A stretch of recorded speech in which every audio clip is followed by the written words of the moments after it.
Ապագա աշխարհակարգը ստեղծվելու է Ռուսաստանի փլատակների վրա, Ռուսաստանի հաշվին։ Այսպես խոսեց 20-21-րդ դարի Զարաթուստրան, Զբիգնև Բժեզինսկին, աշխարհի ամենախայտառակ ռուսացիացը, որը ժամանակին ամերիկյան նախագահ Քարտերի խորհրդականն էր, ազգային անվտանգության գծով ազգությամբ լե, որը ռուսաֆոբիայի, ռուսացիացության պատրիարխներ աշխարհում պարկաստո քանի տարի է ինքը թթվածին չի սպառում, ասել է, բայց նրա գործը անմահ է։ Ինչու եմ ես սրան հիշում, տեսեք ինչ է ասում, Ռուսաստանի փլատակների վրա եւ Ռուսաստանի հաշվին է ստեղծվելու նոր աշխարհը։ Ուրեմն բանն այն է, որ Ռուսաստանը աշխարհի միակ գերտերությունն է պատմության ողջ ընթացքում, որը պարբերաբար առաջարկներ է ստանում իր մանր-մունր կամ խոշոր-մոշոր հարևաններից, բարեկամներից, թե ախպեր, արի ես քեզ թշնամություն անեմ, բայց քո հաշվին։ Ես քեզ թշնամություն անեմ։ Եվ ցավալին այն է, որ այդ ցանկում հայտնվել է նաև Ժողով վարչապետի կողմից ղեկավարած Նոր Հայաստանը։ Հիմա ինչպես են վերջացնում իրենց անիմաստ կյանքը այն պետությունները, այն քաղաքական անհատները, որոնք Ռուսաստանին պարբերաբար առաջարկում են, թե ախպեր արի, ես քեզ թշնամություն անեմ, էլ ախպոր բաման, ինչ ասես գլխի չբերեմ, բայց դու պիտի վճարես դրա համար։ Ուրեմն 44 թվի Վարշավյան ապստամբությանը անդրադառնանք։ Ուրեմն ինչ էր դա։ Մարշալ Ռոկասովսկու ղեկավարած առաջին բելարուսական ֆրոնտի բանակներից մեկը շատ հաջող մարտերով առաջ է գնում եւ 500 կիլոմետր հեռանում է հիմնական ֆրոնտի հիմնական ուժերից։ Հայտնվում է Վարշավայի արզվարցանում, որի անունը Պրագա էր։ Ոնց որ Երևանի համար արգավանդ է։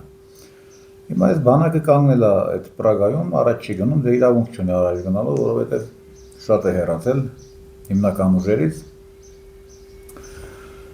ոչ մի բան անել չի կարող։ Եվ լե կառավարությունը վտարանդի որոշում է ապստամբություն սկսել, որ ռուսների հաշվին քաղաքն ազատեն, հետո ռուսերին ասեն, դե թողեք գնացեք, յան տվեք, մենք երբ ազատենք, անկախ ենք։ Սիկորսկի անունով մեկը, որը վարչապետ էր վտարանդի կառավարության, գալիս է Մոսկվա, Ստալինի մոտ։ Դա ուրեմն 44 թվականի օգոստոս ամիսն է։ Դե պարոն Ստալինան, ձեր բանակը արդեն մեր արգավանդում է կանգնած, արի մենք ապստամբությունը սկսենք, դուք եկեք միանաք, գերմանացիների հերեկանեցենք, քաղաքից դուրս կգցենք, Ստալինը մերժում է։ Եվ մերժման երկու օբյեկտիվ հիմք ուներ։ Առաջինը այն, որ իրոք ռազմագիտության օրենքներով իրավունք չունի որևէ միավորում մարտին նետվել, երբ հիմնական ուժերը Իրանից հեռու են 500 կիլոմետր։ Դա մեկ։ Եվ երկրորդը այդ ապստամբությունը բացարձակ հակասովետական էր իր էությամբ, իր բովանդակությամբ։ Այսինքն Ստալինն առաջարկում են, թե արի դու արուն թափի Կարմիր բանակի զինվորների հաշվին։ Մենք մեր քաղաքը ազատենք, հետո երբ գերմանացիներից կազատվենք, դե ձեզ հետո մեր մասացիկիր կանենք, էլի Պիլսուդսկու երկիրը կվերականգնենք։ Իսկ Յոզեֆ Պիլսուդսկին դա Լեհաստանի առաջին նախագահն էր 18 թվից, բարեբախտաբար վախճանվեց 35 թվականին Հիտլերը հատուկ պատարագ մատուցեց նրան Բերեմի եկեղեցիներից մեկում։ Դա այն խայտառակ անձնավորություն էր, որի կյանքի իմաստը ընդամենը մեկ կարգախոս էր։ Մենք կհասնենք Կարմիր հրապարակ եւ Կրեմլի պատերի վրա, Կարմիր պատերի վրա սև տարերով կգրենք։ Ռուսերեն խոսելն արգելված է։ Եվ բանդերականները մի բան էլ Պիլսուդսկու մասին ասեմ, բանդերականները շատ պետք է գնահատեն նրան, որովհետեւ նա փրկեց մահապատժից Ստեփան Բանդերային, որը սպանել էր Լեհաստանի ներքին գործերի նախագահին, փրկել էր, այսինքն մահապատիժը Կախաղանը փոխեց ազատազրկմամբ, Հիտլերի խնդրանքով։ Հիտլերը տեսնելով, որ սա տաղանդավոր վիժված կա, Ստեփան Բանդերան Պիլսուդսկուն խնդրել էր, սրանք ահավան չհանեց։ Ինչևէ, բնականաբար Ստալինը մերժում է այդ առաջարկը, բայց թե Սիկորսկին քանի որ բանդերլոգ էր, գլխին փորձանք մանեկող, ինչպես այսօրվա բանդերականները, ավտամությունը սկսում են, ասում են, դե կսկսենք ռուսները կուդանի զենուց, կգան կողմեն, բան քաղաքը կազատենք, բնականաբար Կարմիր բանակը կանգնած հետևում այդ կոտորածին, գերմանացիները մերումանուկ կոտորեցին, Վարշավայի հերնանեցին, դե սովետական զինվորներն էին օրական 100 գրամ օղի էր հասնում, չէ նրանց, օրմաթաս էին բարձրացնում այդ անմեղ լեզուերին, որոնց կոտորում էին իրենց գրեթե աչքի առաջ մի քանի 100 մետր հեռավորության վրա։ Վարշավյան ապստամբությունը դա Լեհաստանի պատմության ամենաողբալի սևեջերից է, որը նրանք իհարկե պետք է կապեն ռուսների հետ, որ ռուսների պատճառով սենց եղավ, այսինքն Ստալինի նման հանճարին ասում են, արի դու հակասովետական կոմբինացիայի մասնակցի, ամեն ինչ լավ կլինի, դե կոմբինացիան վերջացավ ինչպես ես նոր ներկայացրի։ Հետո սովետական միության փլուզումից հետո գրեթե բոլոր նախկին հանրապետությունները սովետական անցան մեծ կողմունքին։ Մեր զբաղցյան գիգանտներ էր, գերտերությունները, Լիտվան, Էստոնիա, Լատվիա, սրանց բյուջեն երբեմն բյուջեի եկամուտները երբեմն գերազանցում էին կեսից ավել, սրանց բյուջեի կեսից ավելին երբեմն կազմում էր Ռուսաստանից ստացած գումարները, տրանզիտային նավահանգիստներ ունեին, Ռուսաստանը օգտագործում էր այդ նավահանգիստները, Ռուսաստանն ինչ էր ուզում, մի քիչ խելոք պահ, այդ ինչ թշնամի մեր եղեք, բացրանք է չէ, մենք ՆԱՏՕ ենք, սիրում մեր սիրտը Եվրամիություն է ուղում, բացի այդ պետք է սովետական զինվորների գերեզմանները քանդենք, արսանները քանդենք, քոհաշինը պետք է ապրենք, դե Պուտինն ինչ արեց, Պուտինը զրկեց դրանց այդ հաճույքից, մի քանի նոր նավահանգիստ կառուցեցին Լենինգրադի մարզում, այդ Ուсть-Լուգան, որը բանդերականները շատ սիրեցին, այս վերջերս այդ նավահանգիստը շատ տուրեց, ինչևէ, եւ ընդհանրապես մեր բալսյան նավահանգիստների կարիքը այսօր Ռուսաստանը չի ուզում։ Ուկրաինան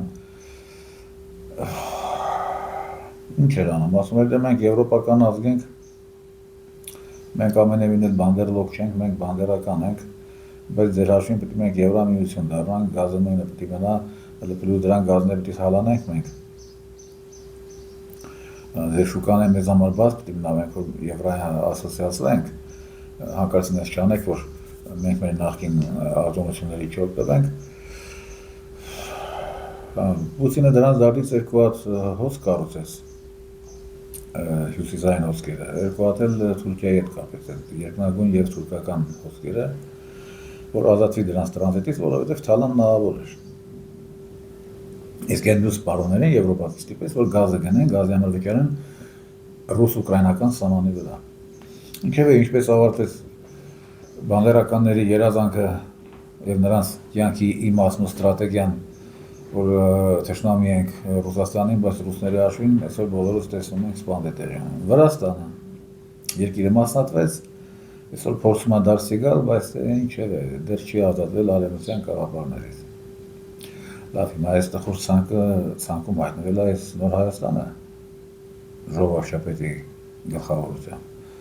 Ինչ է սրանք ասում։ Դուք տարեկան այդ 2-3 միլիարդ դոտացիան պետք է պահեք, այդ որը անմիջական փաստացի կարելի ասել բյուջետային փող ռուսական չէ, հայ ժողովուրդը իհարկե չի հասկանում դա, որովհետև հայ ժողովրդի գանգատուփի մեջ չեմ անում ինչ է կատարվում, համենայնպես վակում չի ինչ-որ բան լսած, բայց վատ բան է լսած։ Չի պատկերացնում, թե ում հաշվին է ինքը գազը ձեռք բերում, գազը սպառում 4 անգամ մեծ, քան ասենք գերմանացիք կամ մյուս եվրոպացիք։ Դա ռուսական պետբյուջեի հաշվին է այդ ամեն ինչը գալիս։ Ռուսները դրա դիմաց ինչ են պահանջում, ոչ մի բան։ Մի օր չասին թե եկեք կրթական համակարգ փոխեք, ինչ-որ Բոլոնիաներ, մի օր չասին թե պեդերաստներին ձեր գլխին դրեք, ձեր հորից շատ հարգեք, մի օր չխառնան ներքին գործերի մեջ, մարդիկ ինչ են ասում, թշնամի մեր արդ, բայց չէ։ Սրանք ասում են չէ, մենք մտնելու ենք ամենայլանդակահակառուսական կառույցը, աշխարհում որը կա, ՆԱՏՕ-ից վտանգավոր, Եվրամիություն ենք մտնում, օրենք ենք ընդունում։ Հա, բայց դե մեր նախկին արտոնությունները պետք է մնան, ԵԱՏՄ-ի անդամ երկրի կայֆերը պետք է վայելենք, ծորենն է պետք է էժանտակ, նավթն էլ, նավթանուտերն էլ, գազի մասին խոսք չկա, մեր զիբիլները պետք է առանց մեր ջղային ասելու ընդունեք, անկախ նրանից, թե Ծառուկյան Գագոն մեր կոնյակագործ ուստեն լեզիշ կոնյակ կվարկի, պարսկական սպիրտին ինչ-որ խաղողի առամատ կտա, թե իսկական խաղողի կոնյակ կվարկի։ Այս ամեն ինչը դեռ չի վերջացել, բայց Հայաստանի համար սարսափելի ցավալի ավարտ կունենա։ Այնքան լեկտիացան սրանք, որ ժողով վարչապետ կոչվածը ասում է դե հա ճիշտ է, Հարավ-Կովկասյան երկաթգիծը ռուսներինն է 30 տարվա կոնցեսիայով 440 միլիոն կարծեմ ծախսել է, բայց քանի որ մենք դեմոկրատ ընկեր ենք, մեր երկիր ենք, մեր գործընկերներն են դեմոկրատ երկրներ են, որ Ռուսաստան չեն, նրանց հետ չի դզում էլի, որ այդ մեր երկաթգիծը ռուսներինն է, լավա թող ռուսները դա վաճառեն Ղազախստանին, ասենք Ղազախստանն է Հայաստանից մի այլանդակ բան է Հայաստանից մեծը, հատկապես ռուսների համար, ապագա Ուկրաինան է, արդեն այդքան են հաբուրգել, դա ինչ ասեմ, այս ամեն ինչը շատ վատ ավարտ կունենա հայերի համար,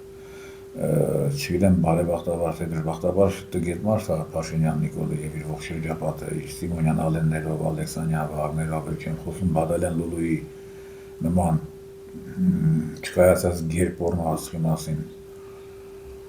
տգետ են չեն հասկանում, նրանք չգիտեն Վարշավայում ինչ եկավ լեերի գլուխը, քանի 100,000 լեմերու մանոկ ուղղակի փոշիացավ հաշվոցվորի ընթացքում ռուսների հաշվին հակառուսական գործողություն կազմակերպելու համար, գոնե նրանք այսօր տեսում են Ուկրաինայում ինչ է կատարվում, գոնե ոչ վաղանցյալից պետք է հիշեն ինչ կատարվեց Վրաստանի հետ, գնում են նույն ճանապարհով, ինչու են գնում նույն ճանապարհով, որովհետև այլ ճանապարհ չունեն, այդ ճանապարհն է սրանց թելադրում, այդ ճանապարհն է թելադրում արևմուտքը, սրանք գնում են այդ ճանապարհով, իհարկե ֆինիշը բարեհաջող չի լինի ժողովրդի վարչապետի համար եւ հայ ժողովրդի համար։ Հայ ժողովուրդը կմատնվի սովի, ստիպված կգաղթի աշխարհի տարբեր ծայրամասեր, դե Փաշինյան Նիկոլն է շատ բանից կզրկվի, ազատությունը որ նախ դա, ինչպես ասում են, ես նրան արդեն տեսնում եմ ազատությունից